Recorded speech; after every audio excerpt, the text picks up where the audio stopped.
jika di satu pulau kita lagi jalan-jalan ke suatu pulau, nauzubillah min dzalik, ternyata ada bencana alam di sana. Yang bisa survive nih kita doang di pulau itu. Nah, pertanyaannya apa yang akan kalian lakukan? Silakan tulis di kertas.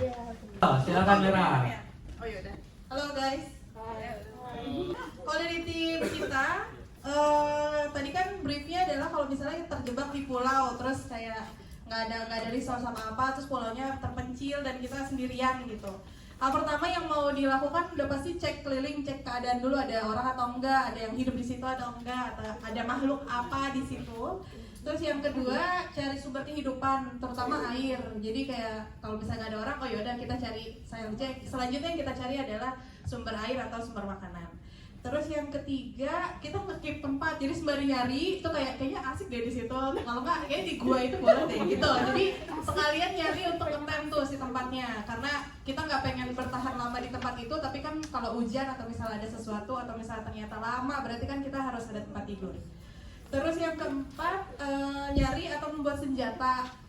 Kenapa? Karena nanti pada saat kita karena pulaunya unknown, jadi pengennya kita punya defense mechanism juga. Jadi kalau ada apalah beruang gitu ya, atau misalnya ada, kalau setan bingung sih ya apa aja namanya, tapi kira-kira kita akan bikin senjata.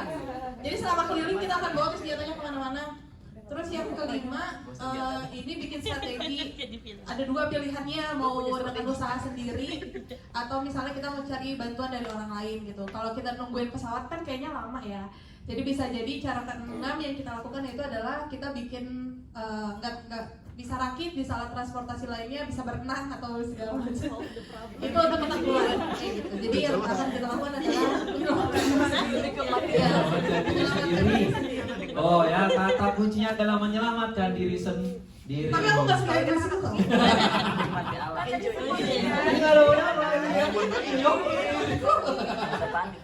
Gitu. Oke. Itu sih. Sudah? Udah. Tepuk tangan dulu untuk tim Merah. Oke. Kalau dari kita sebenarnya kurang lebih sama, cuma mungkin ada bedanya ya. Yang pertama tuh kita kan eksplor sekitar dulu dan mengenali lingkungan. Tapi kalau aku pribadi, maksudnya jalan-jalan gitu. iya ya bahasanya salah ya mas. Eksplor tuh maksudnya eksplor lingkungannya ada apa aja di situ. Nah, orang biru emang kayak gitu, sebenarnya jalan-jalan. Kalau ada musibah jalan-jalan aja dia. Terus tuh tanda kutip-kutip itu apa tuh? Ini yang menambahkan saya ya, bukan yang lain. Ini kayak nangis sambil nangis eksplor. Kedua, bikin tempat untuk berlindung. Iya, jadi kayak cari satu spot terus kayak bikin rumah gitu kan. Shelter. Okay. Terus kemudian cari sumber makan dan minum. Mungkin pas sembari kayak explore tadi tuh udah ketemu juga sih kayak spot-spot makanan dan minumnya, tapi kayak yang di ketiga ini mungkin lebih ke ya konsumsinya gitu. Terus keempat, bersantai, menikmati momen. Bersantai menikmati momen lagi bencana. Bersantai menikmati momen dan keadaan yang sedang dijalani. Kalau nggak panik. Kalau bahasanya kayak lu apa tadi? Enjoy the moment. Termenung sambil lipat kaki gitu. Menikmati senja, oke. Nah terus setelah sekian lama mungkin baru berusaha cari jalan keluar. Bedanya sama yang dominan, kamu notice bedanya sama yang dominan. Kalau yang dominan kan ada kayak cari self defense gitu-gitu kan, kita nggak ada. Terus kedua kayak mereka tuh bikin strategi dulu baru cari jalan keluar, kita nggak ada strategi.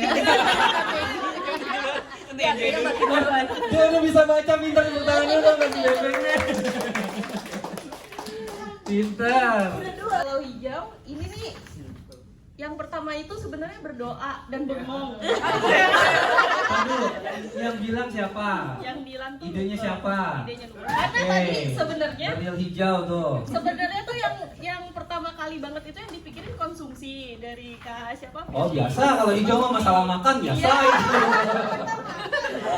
Iya, biasa itu nggak masalah. Bisa berpikir dengan jernih, jadi perut kita harus keisi. Oh iya. Terus yang selanjutnya itu bikin sign supaya orang-orang bisa ngelihat kita nih. Supaya orang-orang ya. Bisa ngelihat kita. Oke, lanjut. Gitu. Terus yang selanjutnya itu cari tempat perlindungan sama Oke.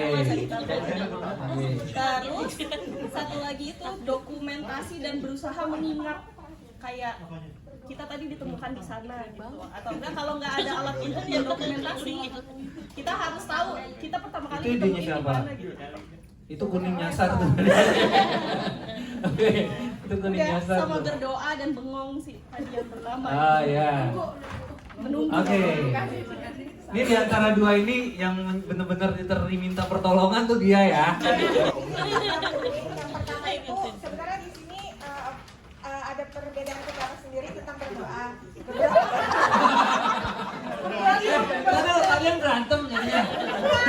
Enggak, Mas. Yang pertama tuh ini jadi ya untuk yang berdoa ada yang pertama ada yang terakhir. Nah, langsung aja yang pertama tuh nyari makan dan minum karena kalau misalnya kita habis terdampar di bawah kan lemes ya, nggak ada Rundown tuh penting ya buat kalian ya.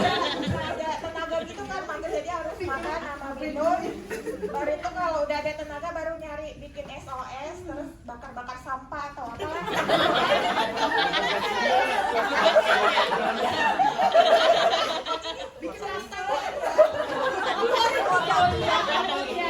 Terus dari jalan keluar bikin tempat teduh atau perlindungan, cek lokasi sekitar. Nah ini terus kalau yang terakhir tuh berdoa karena dia kalau berdoa habis berdoa karena udah lagi habis baru istirahat gitu loh, jadi kayak udahlah habis tidur kita serahkan aja sama Allah.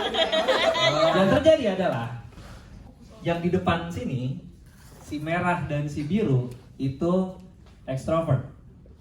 Yang di belakang sana itu introvert, ya kan? Nah, yang anomali Mas Ari tadi, kenapa masih ada di merah dia nggak pindah ke sana? Mungkin karena dia jadi MC kali, jadi ya, gitu. Tapi kurang lebih dandanannya seperti ini. Nah, bahkan sebenarnya kamu tuh dandanannya lagi biru banget. Iya karena pinjem, tadinya pakai itu. Apa blazer? Iya. Ah iya, gitu. Makanya gue kok kacamata di atas gitu, kok anak-anak biru. Karena anak biru biasanya selengean.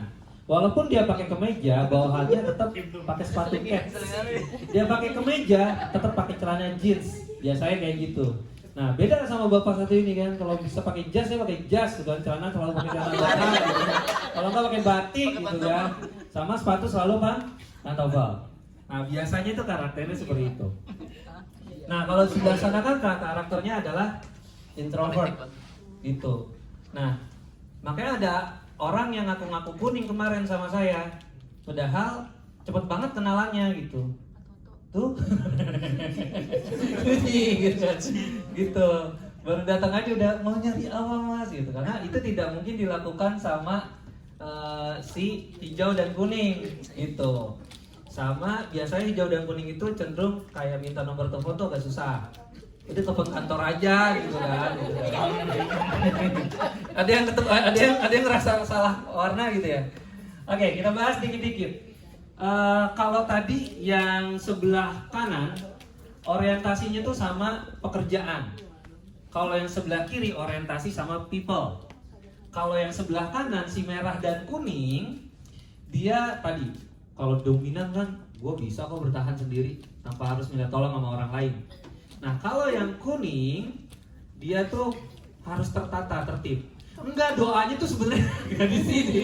Harusnya ada doa tuh dua gitu kan. Karena dia pengen semua tertata, makanya kayak ada rundown-nya gitu ya. Nah, kalau yang biru dan hijau, kecenderungannya orangnya biasanya pedulinya tinggi, empatinya tinggi. Makanya biasanya kalau nggak nyari orang buat ditolong, kalau nggak dia yang minta tolong, kalau hijau gitu ya. Gitu.